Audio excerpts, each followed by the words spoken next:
Wow. So Yeah. I was gonna say, talk to me about the different album names. I was looking. I was really interested to see. It was just based on what you're talking about now. The album's called Happy Anyway. One of that. And Yeah. so could Happy Happy Anyway. That's that album was like it came off of it was fresh off of just grief and emotional illness. yeah. And it was the whole thing behind, so if y'all did y'all research, y'all kind of know what my sister was to me and how she has everything to do with my music, and me and her were just connected at the hip, my only sister. And when she passed away, I when she was passing away, because she was on life support for 3 weeks, and we had to pull a plug in that 3 week time, I could not sing at all. I don't know why. My speaking voice was not raspy or nothing.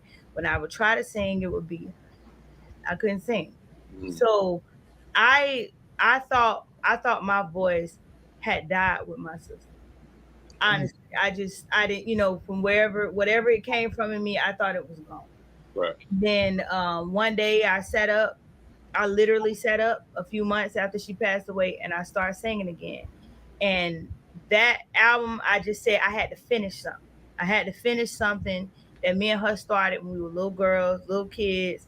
And I just felt like I needed to finish something. So, like how people, laugh to keep from crying, I was singing to keep from crying. And that whole album is like, it was just a walk down of like, just everything. It was all in order. And Happy Anyway is the title track of the album, but I have a song called Happy Anyway. Mm-hmm. And Happy Anyway was just like, it was my ode to my family. My sister was the first to go out my immediate family, so that was a hit for us. My parents been married 53 years. They buried their 40-year-old child. God You bless the parents. and she was the first to go. And so I watched my parents age 10 years in 3 weeks. Neck got old and everything else. I watched what they had to go through to pull that plug. I watched my brothers and everything that happened between my immediate family, and that was my whole thing. Like, we gonna be happy anyway.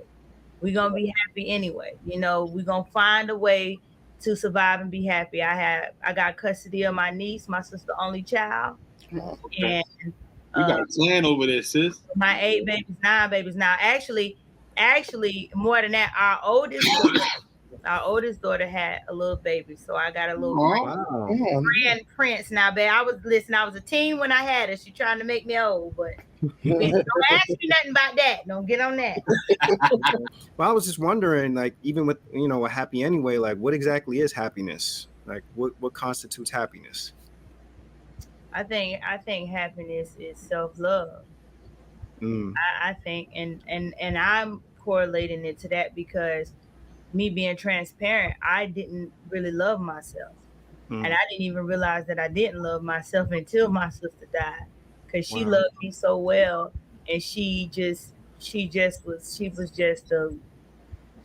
absolute greatest person. Like I tell my husband, I love my husband. I love my husband.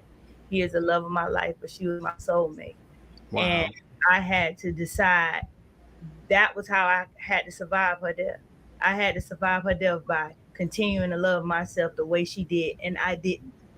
So Wow. me finding that and me getting to that point, I perhaps the greatest discovery is finding that you want to love yourself. Yeah. Say that again, because most people don't know that. Find out you want to love yourself. It's a deed to yourself to love yourself. And I just talked to a friend earlier, and I said, "Yo, bro, we give so much of ourselves to the outside world, and I think society perpetuates that on us to give out, but never to give in. And when you hear give in, you feel like it's giving up. Nah, give into yourself. Mm-hmm. Hmm. Focus on yourself a little bit more because you're gonna need yourself when days come. You're gonna need to pull yourself through. I went through 2 kidney transplants, and I tell you, sitting Mm. on a dialysis chair, I had myself. I had to pull myself up. I had to tell myself, "There's a kidney out there for me." Yeah, Every day I sat there, so I feel that's you on that. beautiful. Yeah. Yeah. Why does it usually take, I guess, like tragedy or difficult circumstances for us to realize that happiness is an internal concept rather than external? I think I'm for me. I think it's it was almost, it's like the jolt, the shock of it. Like, you don't think nothing, you don't think certain things gonna ever happen to you until they happen, Mhm.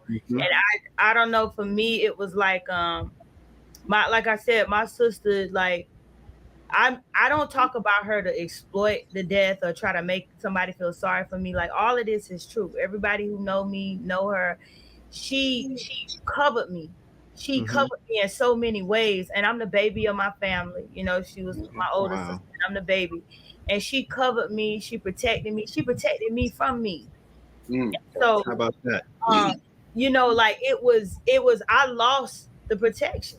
I lost the Mm. protection. I didn't know where I fit in my family without her. You know what I'm saying? And Right. I lost that protection. I was bare. I was naked metaphorically in this cold, cold world. And I Yeah. had to, like, you just make a choice. Like, you gonna make a choice whether you gonna, like, live or die. You gonna survive, you gonna live despite the tragedy, what you gonna do. And I think for me, it was like her death was all these things that were in me, that she put in me, and things that I just had developed over the years. It was like her death, it was like a baby that made them be born. Like, her death made these things be born inside me. Yeah. Two things that change you in life, and that's love and grief. You'll never be Yeah. the same. Yeah. You'll never be the Yeah. same. So I had love, and I still got so much of it. But to feel that type of blow, it did me one of them clear. It did that for me. Yeah. Now that I'm in it, like, it's people have been suffering tragedies and losing and going through more horrific things than me for so long. And then now, me going through just that, it wasn't just that, it was a huge thing to me, but me going through that, and there's people going through worse than that, and they've lost loved ones back to back, and children and everything. I can't see how people can walk around not renewed, not made new. If you are still living after something like that, that's the real miracle, is when your heart continue to beat when they'll stop. So if you are still not growing and you hadn't become something brand new, that is just confusing to me. So I don't know. Maybe it does. I just thank God that it didn't do the opposite, and it tried to do the opposite. It tried to do the opposite, but I made it. I made it. Yeah. Amen. Yeah. I commend you. And I'm sure your sister's extremely proud of you. I mean, like.